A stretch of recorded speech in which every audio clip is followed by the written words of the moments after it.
They're where floating cities thunder into the deep blue sea.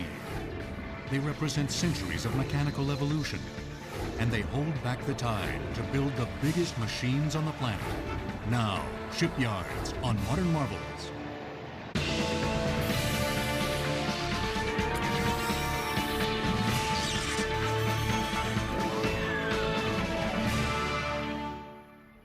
Shipyards. They're giant waterside construction sites where the extraordinary takes shape. Places where the largest of machines are constructed, retrofitted, and repaired.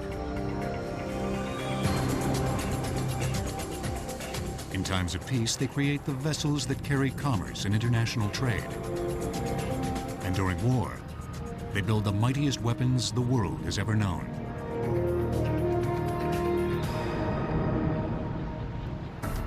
On the shores of the Chesapeake Bay sits one of the United States' largest and oldest shipyards. The sprawling 500-acre Northrop Grumman Newport News facility is situated on nearly 2 miles of waterfront.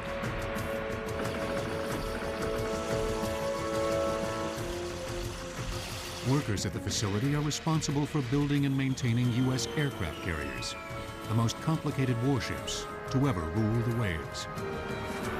When we bring people into the shipyard, invariably that's the first thing. When you look at an aircraft carrier, they walk up to it, and it's hard to conceptualize that what they're looking at is a ship, because it takes up the entire horizon. And when you think about putting that ship together and starting with a plate of steel or that piece of pipe, it is an awesome challenge, and it is a deep sense of pride when you get to the finish line. Carrier construction can take nearly 8 years and relies on nearly every muscle that the shipyard has to offer. At one point in time, we had the capacity to do everything that was in the ship. Over the years, we've become more specialized. We've retained certain core capabilities in the shipyard. One example is our foundry.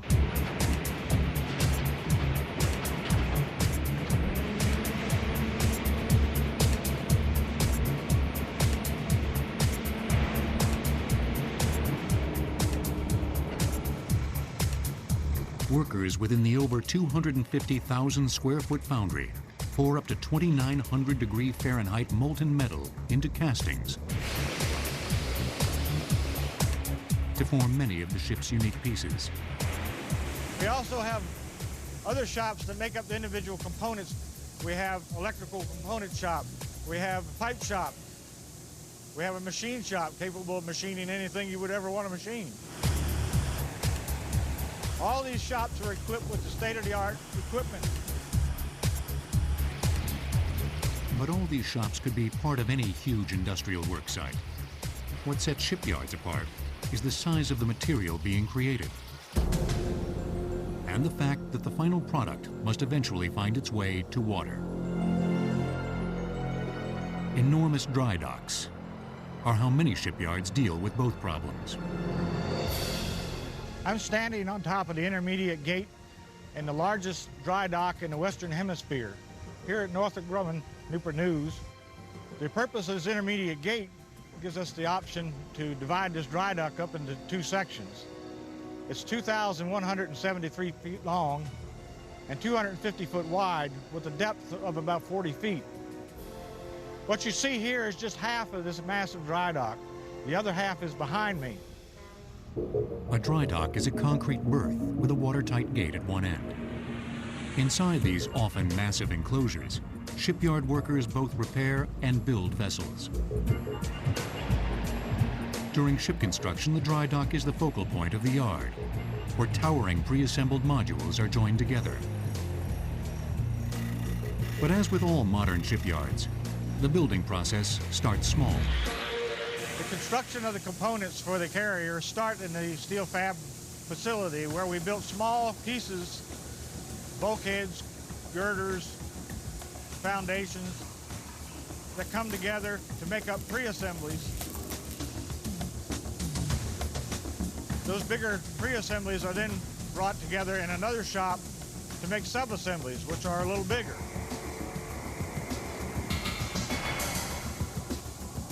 These can get up to 50 to 150 tons.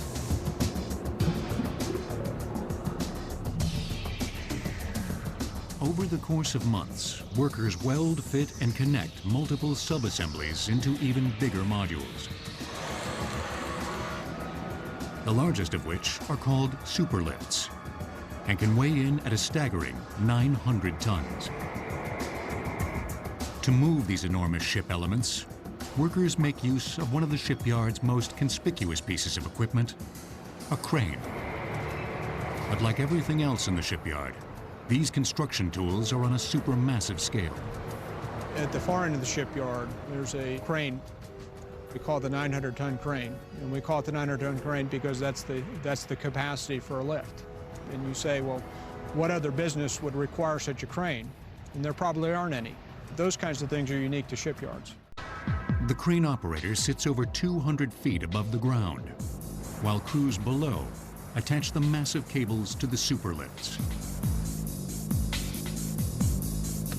Gantry cranes like this one are ideal for shipyard construction because they carry heavier loads which hang directly below the structure, as opposed to boom cranes, which hang the loads from the end of an arm. Gantry cranes also allow the loads to be moved great distances due to their rolling base, a feature that allows the superlift to be placed anywhere inside the massive dry dock. For ancient civilizations, shipyards like these didn't exist. And scientists who look for these early construction sites engage in a frustrating task. We know they're supposed to be there. We haven't found one yet, or at least we don't think we found one. So we're waiting for the next great discovery, the breakthrough. Archaeologists are incredible optimists, and every time I go in the field, I hope this is the time. I'd like to find one. A good number of the ancient sites that we're interested in, where we know there were shipyards, are now still functioning as harbors. So you've got the modern overlaying the ancient. And the second thing is, they were never very major installations. Ships in antiquity were built on the beach, simply propping up a hull that was going to be worked on. That's still being done in places like Turkey and Greece today. And that's what would have been done in antiquity. But some evidence of early shipyards does exist. For the Egyptians, clues to theirs are appropriately buried with their dead. We're very fortunate to have a number of depictions of boats and ships being built, presumably along the Nile, presumably in shipyards by definition. There's one painted relief in a tomb belonging to a guy by the name of T that dates to the latter part of the 3rd millennium BC. You have people lobbing the branches off logs. Then you have planks with people sitting on top of them, cutting mortise and tenon joints into the planks. And they would do this with a chisel and a mallet. Throughout the Greek and Roman empires, the Middle Ages, and into 15th century China, where massive 400-foot-long wooden ships were constructed, design and vessel size were altered greatly. But the yards, techniques, and tools used to build them remained little changed. For Italian shipwrights and European master carpenters of the Renaissance, the two most important attributes of a shipyard were a gently sloped piece of land and a deep water channel.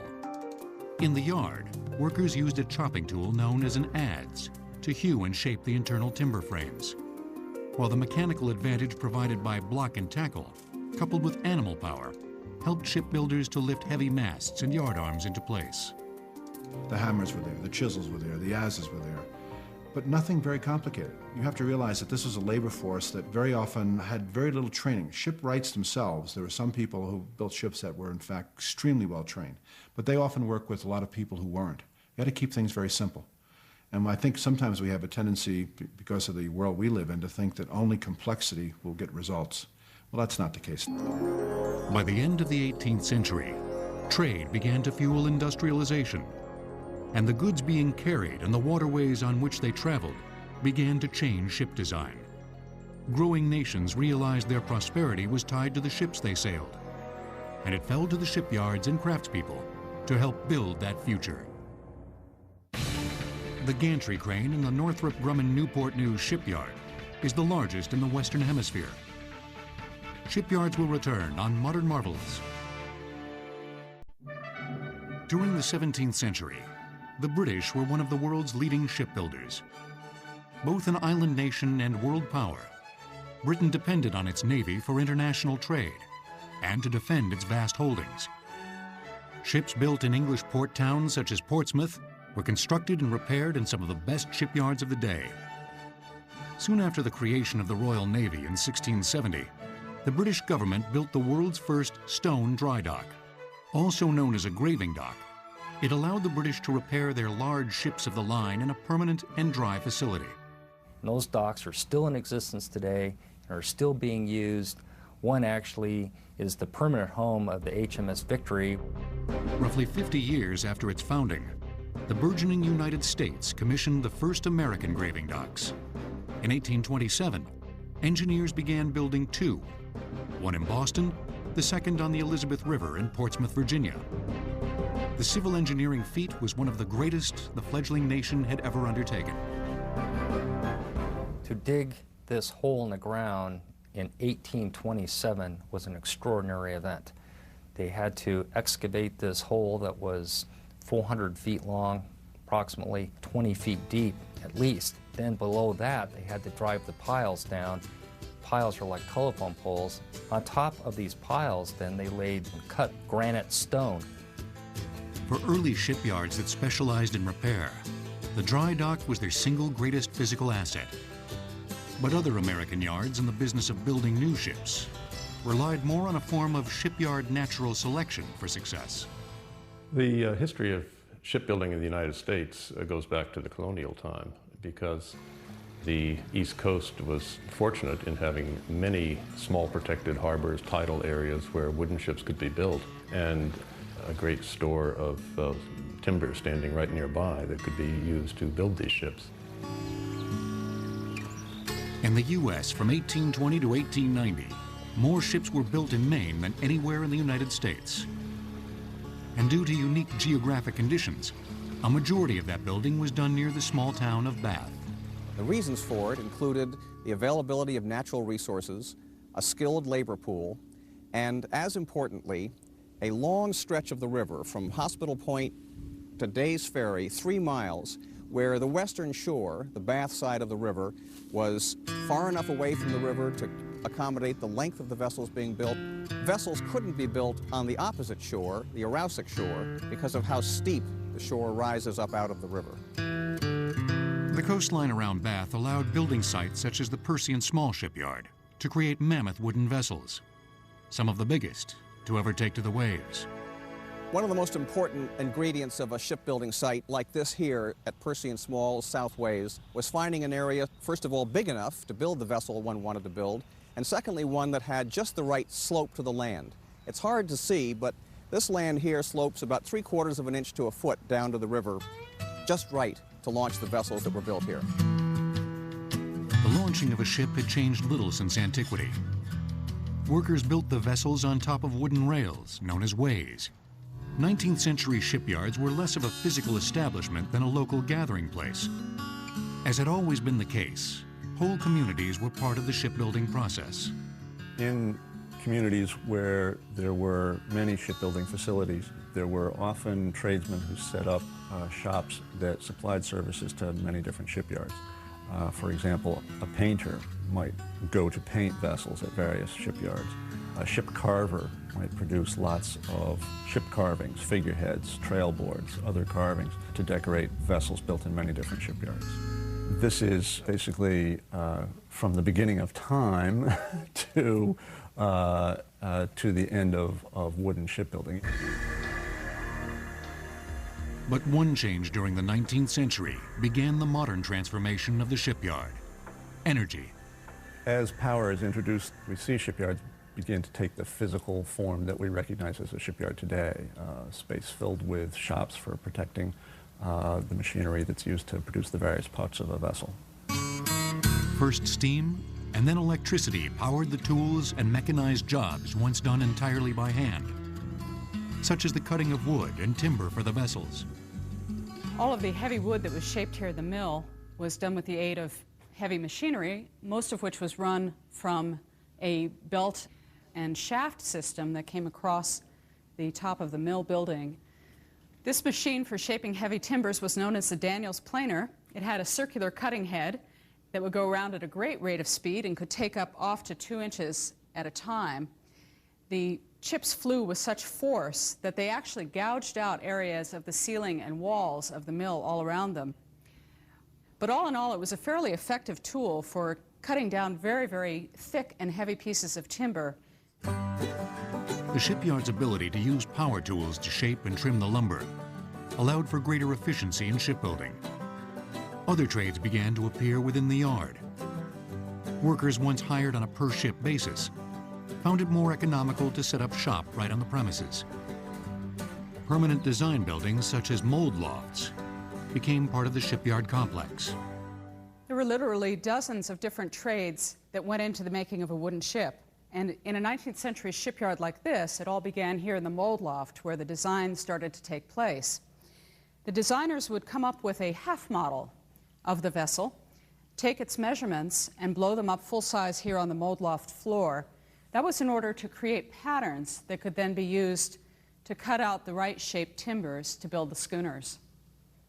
Every single piece of wood that went into the frame of the schooner had to be sketched out first.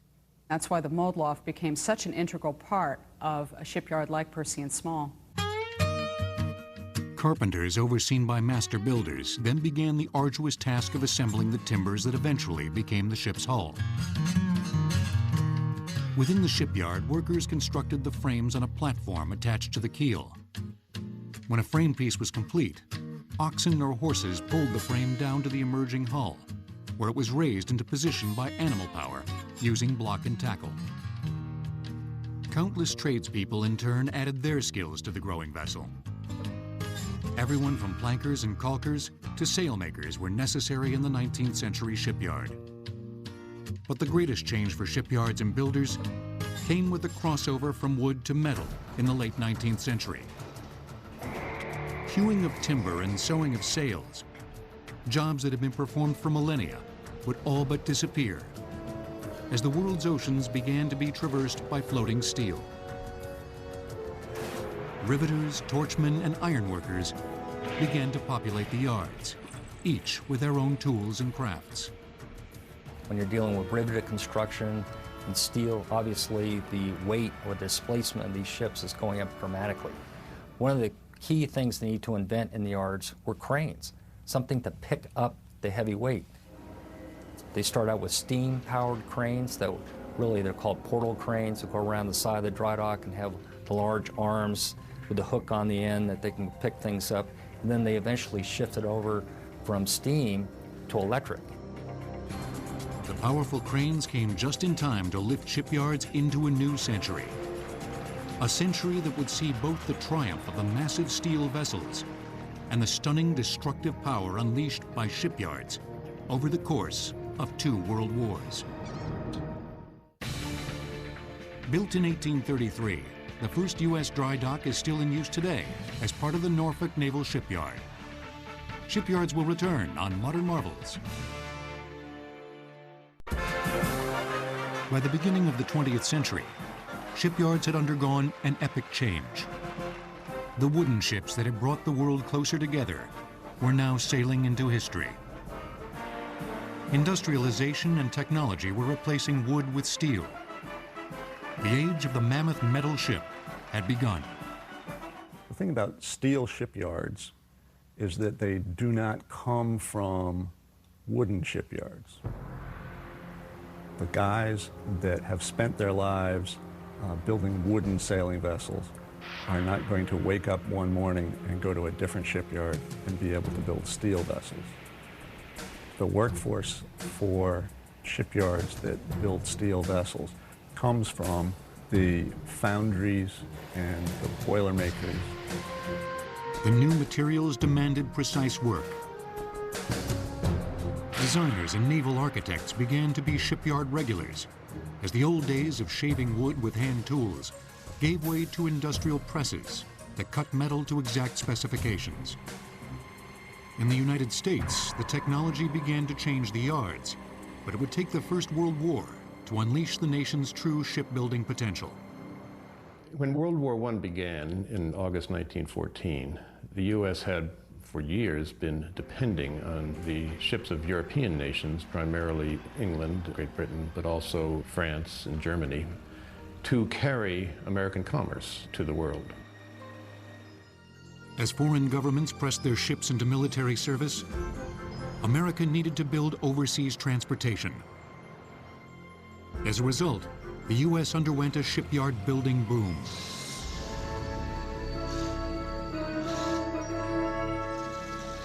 The foremost government project for shipbuilding in World War I was the installation at Hog Island, which is a kind of mud flats in the Delaware River near Philadelphia. And the government moved in with contractors. You're taking essentially an undeveloped space. You had to bring in all the machinery to move metal pieces, to the shops to support, to fabricate. The Hog Island site cost over $65 million to build. For workers, the biggest job was stabilizing the barren, muddy land that sloped into the water. Steam-powered pile drivers pounded telephone pole-sized logs into the muck for support.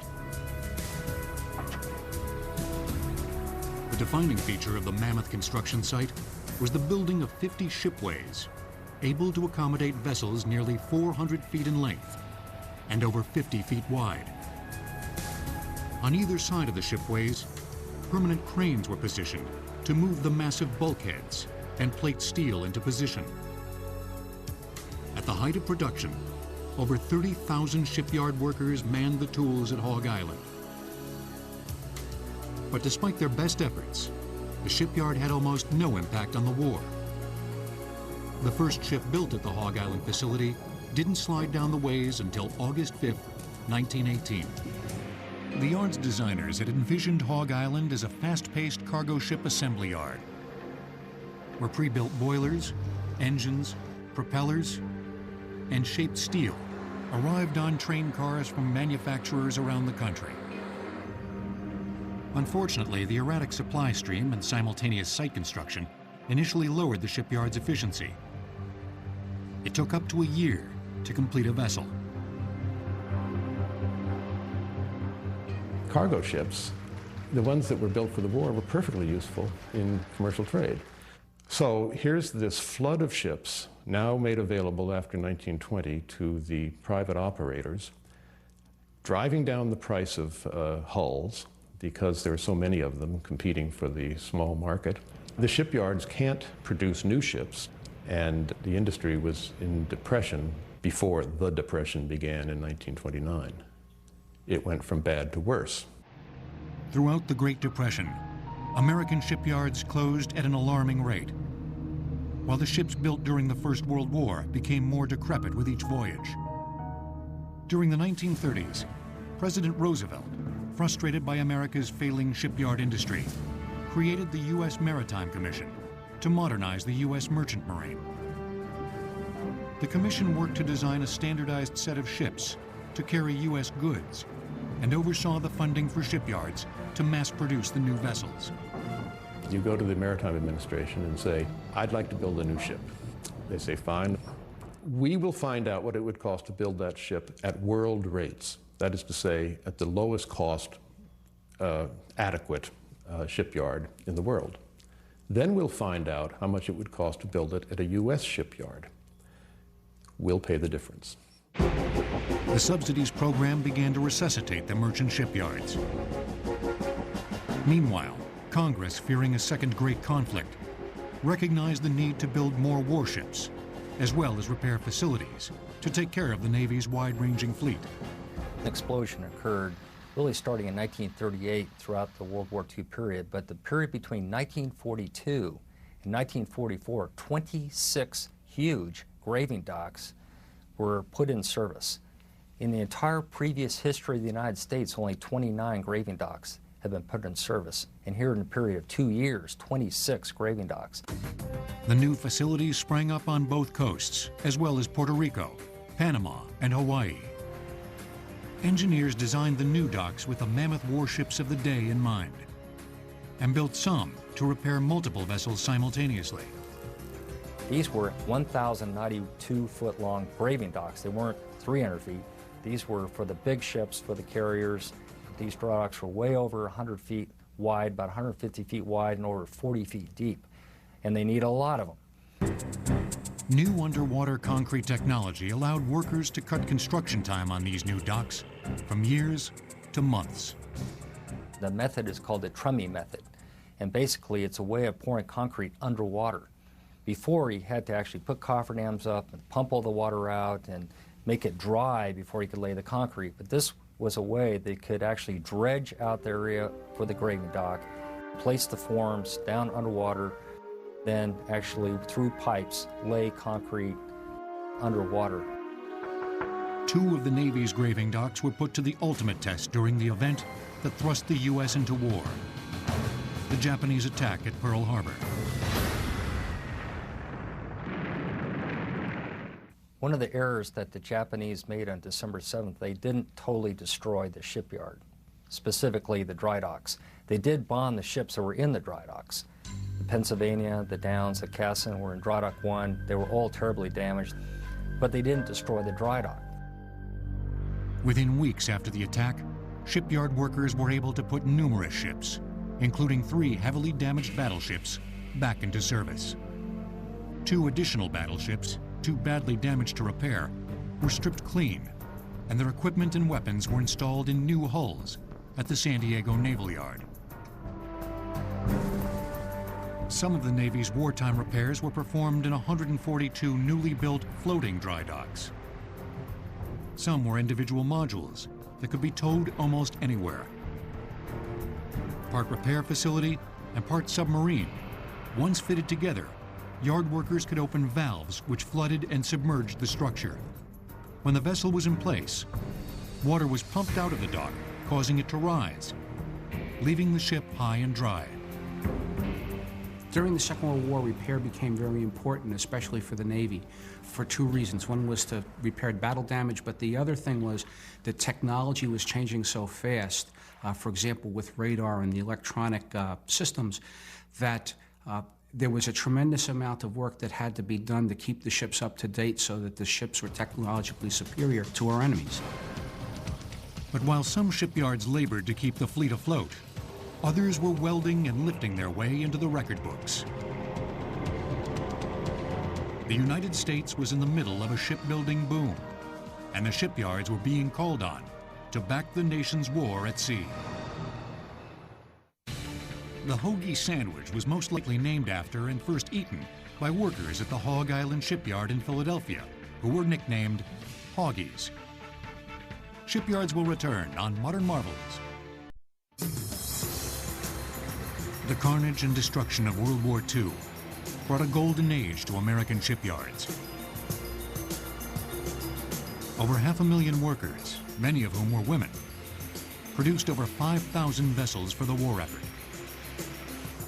Military ships were a clear necessity. At peak production, one shipyard, the Bath Iron Works in Maine, was able to launch a new destroyer every 17 days. But the true pinnacle of wartime shipbuilding was reached with the over 440-foot-long cargo carriers known as Liberty ships.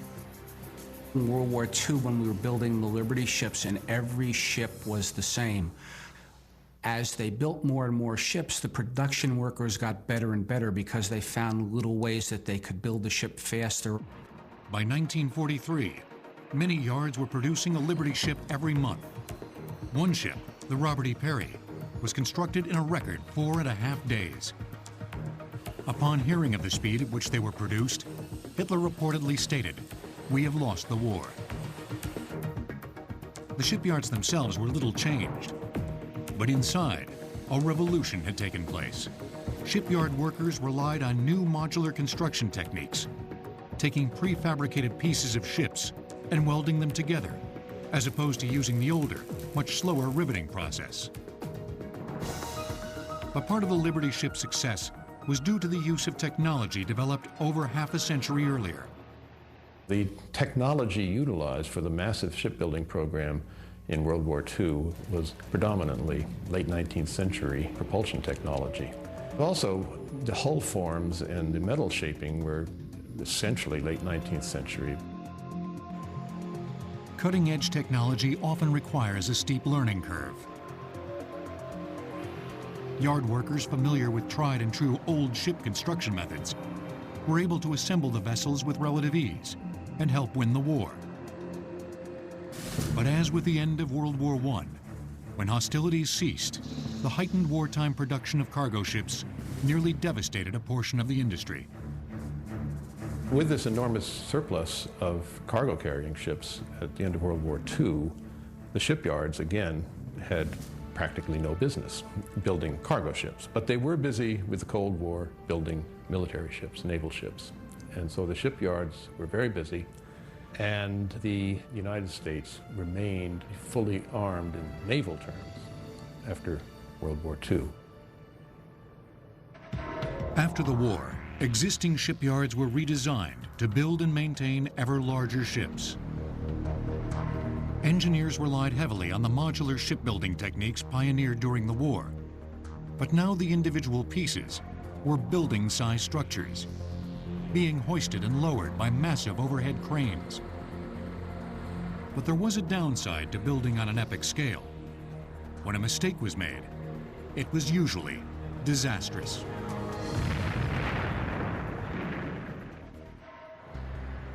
The size and complexity of these new vessels caused shipbuilders to rethink one of the oldest shipyard traditions. Historically, shipyards built ships on ways. And the way was basically inclined so that I could use the force of gravity. When I released the ship from its holding condition, it would slide into the water. Well, if you think about trying to build something that's level, it's very difficult to do it if it's already on an incline. So if you build basically a land-level facility where everything is referenced to a flat surface, it's much easier to assemble everything. So in the 60s and the 70s, the shipyards have transitioned from these launching ways where the ship is going to go down at an angle into the water to vessels that I'm going to build on a flat surface and launch it. In many shipyards, dry docks became the prime building areas, but that wasn't always the case. Specialized rail and lift systems began to be incorporated in many yards. Like a locomotive switching yard, ships were built and repaired on side tracks. The ships were then towed by tractors onto a hydraulic central track and moved almost anywhere in the yard. The technology allowed the shipyards to keep pace with the changing business. In the 1960s, shipyards did something called jumboizing. I had ships from the Second World War that there was still good life left in the machinery, the propelling equipment of the ship. However, the cargo carrying capacity wasn't quite large enough.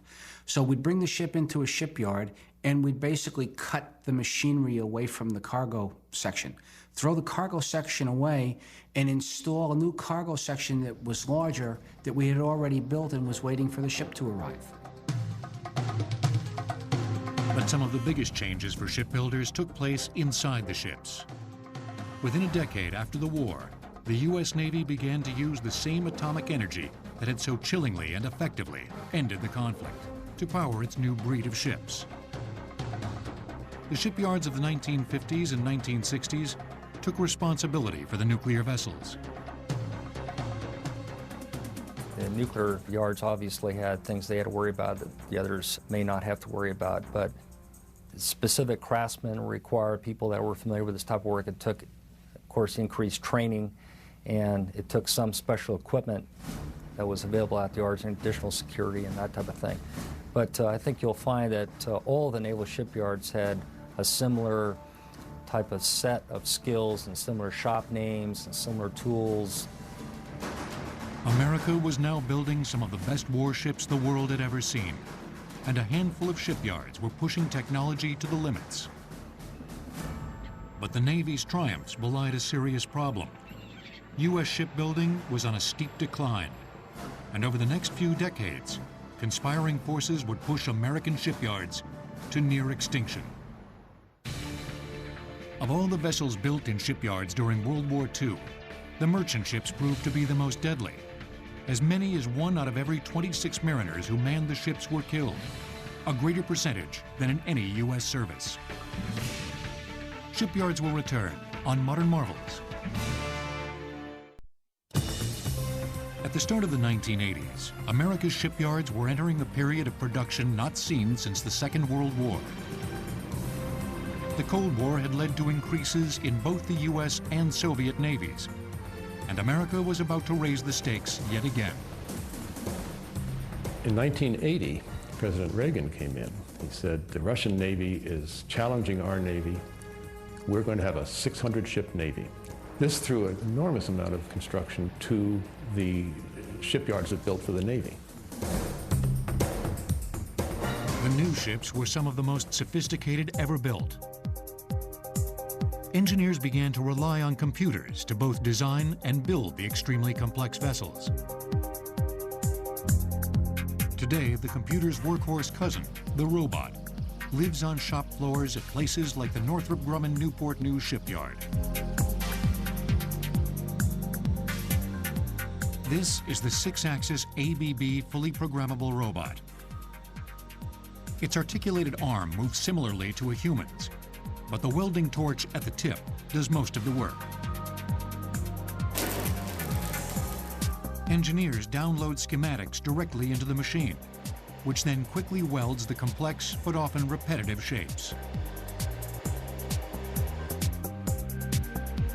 Machines like this have allowed shipyard builders to continue perfecting the efficient technique that originated during the First World War: modular construction. More and more, the interior portions of the ship, such as the engines, come in modules. The engine's already been tested at the factory. You already know it works.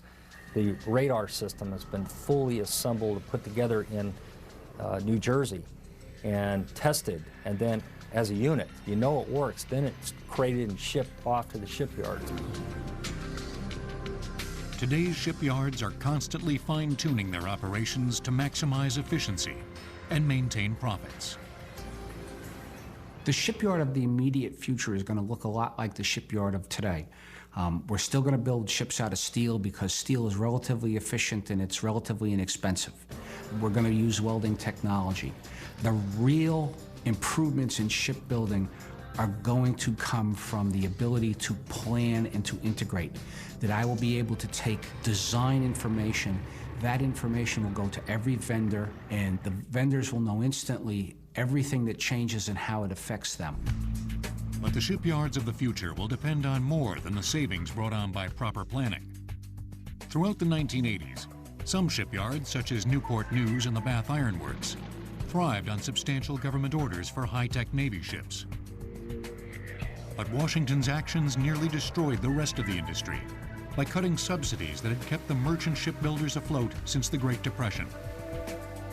The loss meant merchant ship owners now paid more for ships built in America, and predictably, they looked overseas for cheaper, more efficient yards. At the end of the Second World War, the Japanese and the Western Europeans had a great advantage over the United States because many of them were in the position that they could rebuild their shipyards.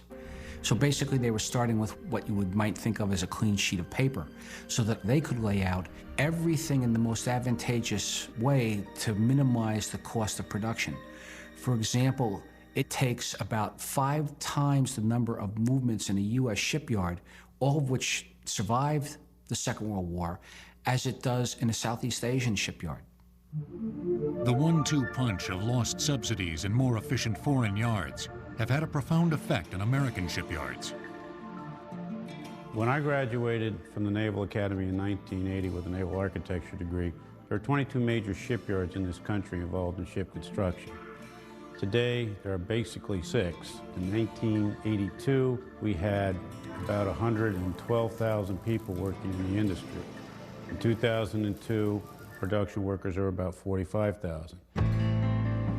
As shipyards disappear from American shores, they have almost no chance of being rebuilt, since public facilities or housing tracts gobble up the valuable beachfront property.